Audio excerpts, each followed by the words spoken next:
Okay, so to get the data, you we went to oasis.state.ga.us.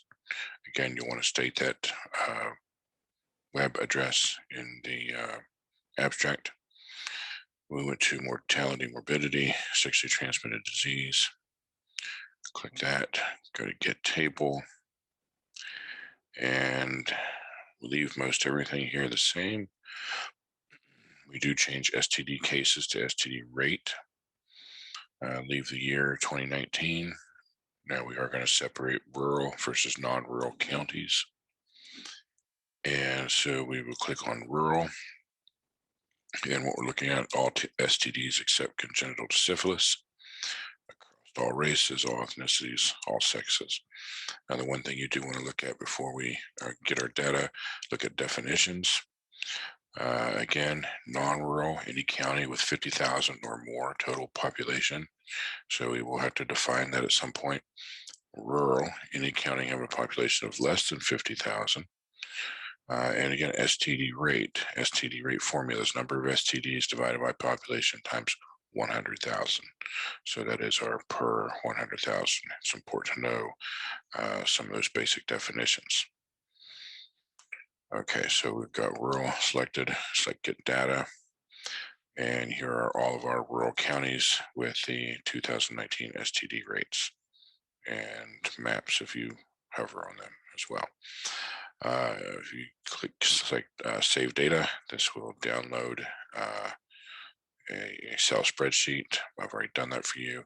Again, click non-rural, get data, same thing. You have our non-rural counties.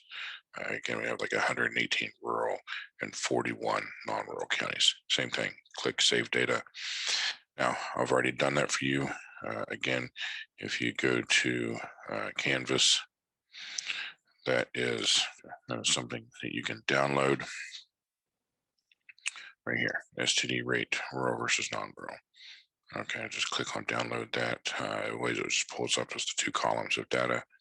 With those, you've got your rates for each of the counties. Doesn't matter what the counties are, you're separating the rural population from the non-rural population. Those are our two samples that we're looking at. Okay, so download those.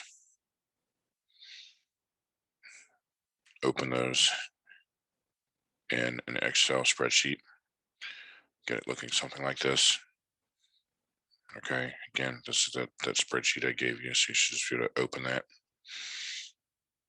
Click somewhere outside your data on your first sheet, an empty cell. And again, if you do not have the data analysis on Mac, you click the data ribbon. If you do not have data analysis over here on a Mac, go to your higher level menu, which you may not be able to see on the Zoom screen. The Apple menu, click on Tools, select Excel add-ins from that list, and make sure you have the analysis tool pack checked. Okay, then that will show up under your data ribbon. Under data analysis, click, and you want the t-test two sample assuming equal variances. Okay, we're doing unpaired. Remember, the paired is the same sample time 1 and time 2. Click OK. Again, I'm just going to just blank these out, but these will show up as empty the first time. Variable 1 range, again, does not matter whether you select rural or non-rural for your variable 1 or variable 2. And again, the labels, having this box here checked allows you to check the box with the label, the text in it, and Excel will recognize that as your data label. So there's my cells that I've selected. Same thing with variable 2 range. Select non-rural, and it will automatically insert those labels into your t-test results. The alpha, again, is our 0.5. This is our 0.05. This is our 5% probability that the difference between the two samples would be to chance alone. And this will open up in a new worksheet. So click OK, and Again, we've still got our old sheet, our sheet 1 with our original raw data. Sheet 2, you'll want to zoom in a little bit and just resize everything appropriately. So now this is where selecting our labels label this instead of having a variable 1, variable 2. So you see the two means between rural versus non-rural. There's 714 and 862. So are they different enough to consider to be significantly different? Well, we know that from looking at our t-stat, our t-value, 2.25. Again, does not matter that it's negative. It's an absolute value. Our critical value at a two-tail critical value, these are the two that we want to look at down here when we're ignoring the one tail. But our t-value, or sorry, our critical value is 1.97. So our t-value 2.25 is greater than our critical value. So there's where we reject the null hypothesis that there is no difference between these two samples. So yes, the difference is significant. And this actually shows us the p value is 0.025, 2.5%. So there's only a 2.5% chance that the difference between these two is random or sampling error. So even if we want to compare to a critical value table, which you always could, again, go back to your stuff on Canvas, the critical value table we can look at. And again, we're looking at 5%, all right, 0.05, and our degrees of freedom was 157. Again, that's our total n minus 2. All right, we do n minus 1 for each group. And at 120 degrees of freedom, and again, 5% being our third column over, is 1.98. All right, at infinity, it is 1.96. And again, our Excel gave us 1.97, somewhere between these two. So our t value is well above our critical value. So then t is greater than critical value, so we reject our null hypothesis. So we'll get into that more next week, writing the hypotheses and the final conclusion statement. Now let's focus on the graph. So click somewhere outside of your data on an empty box, go up to your ribbon menu, click Insert, and come over about halfway. You want the first set of graphs here, the 2D column chart, 2-dimension column chart. Click on that first one there.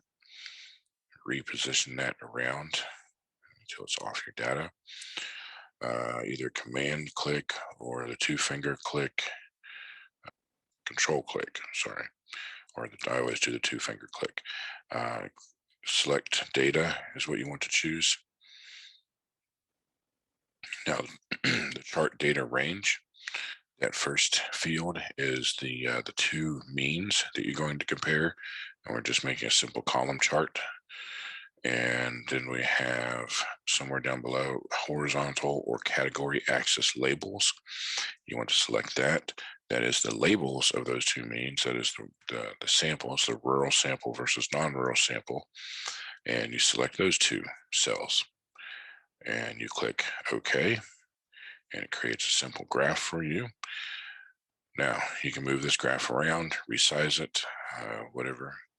Now you want to add a chart title that is descriptive.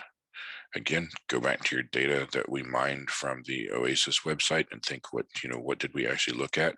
Okay, well, so let's start with the year. That's easy. So that was 2019. What is it we compared? We compared STD rate between what two groups?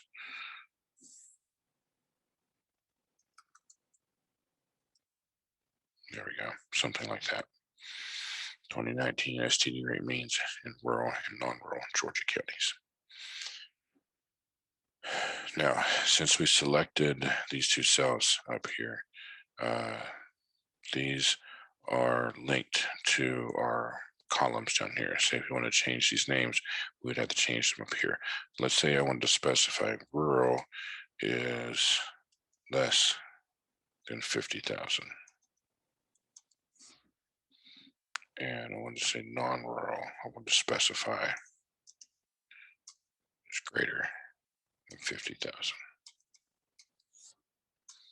You change it in the cells, since the cells are linked to the graphs. Okay, that's how you get that change. Okay, let's see. The other thing we need, I can click on the chart itself, because if you're just clicking on a cell, these things won't show up. So click on a chart itself, and you have chart design and format that show up. If you click on chart design, you go over here to chart, add chart elements on the far left, add some axis titles, primary vertical and primary horizontal. Primary vertical, what is it we're looking at? This is the STD rate. And it is per 100,000 people. Again, we can add a horizontal chart axis title. This again would just be rural versus non-rural. Again, not necessary to have that axis title, but it's good practice. The other thing I like personally, but again, it's not necessary, is a data label. Go over here to again, add chart element. Now you've got the absolute number as well. And again, if you don't want all these digits beyond the decimal point, that number there is linked again to this cell. So you can go in and just take it down to 1 digit past the decimal point if you wanted to. I mean, all that isn't really important. Clean it up a little bit. And again, you can resize it here however you want. Went a little too far with that. But when you're ready to put that in your abstract, you'll again select inside the chart, make sure the handles show up on the chart, and then right click and just copy, and you can paste that directly into a Word document.